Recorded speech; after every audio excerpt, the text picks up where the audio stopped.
I've been thinking for quite a few weeks on poetry and wanting to get back into writing some of it. I'd love that leaping into pure holy love. I think we've got so much artistry amongst us. And the power in poetry to use words and the word, our word, to transform and transmute our fields, our gardens, our community, our consciousness. In reflecting on this, I realized that the emerging, awakening hope for humanity can be found in more places than we expect, or than I expected anyway.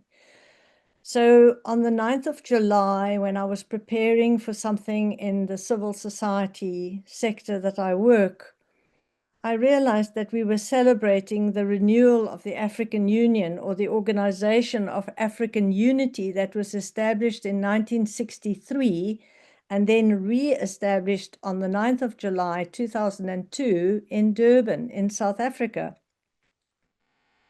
And anyway, and then I sort of dived into the anthem of this African Union, and it says something like this: "Let us all unite and celebrate together the victories won for our liberation.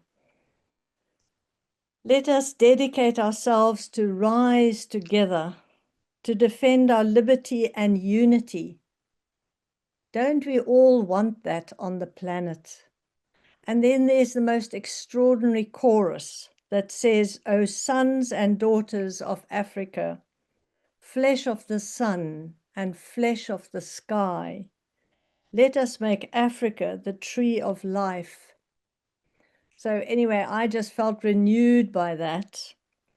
And at the end of my share, I'll share some Ben Okri with you as well, this Nigerian poet that's just become famous for many years. So we're here to create a new world from the eternal heaven, filled with synergy, harmony, and natural, coordinated ecology, to fulfill a common purpose, a common destiny.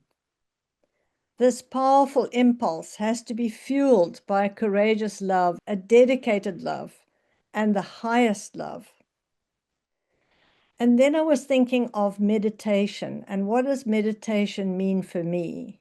And more, it means to me to listen with the heart, listen more deeply to God, to the divine messages planted in our hearts, to the messages from our beloved ones, no longer physically planted on the earth, our ancestors, my beloved grandmother, my father, who passed when I was 14 years old, and my late husband, who passed today 13 years ago.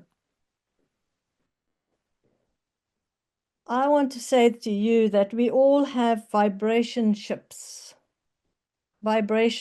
with those souls closely connected to us. And I want you to just think for a moment, who are these true souls in your life? And take a moment to connect with them right now. Just take a moment and connect with them right now.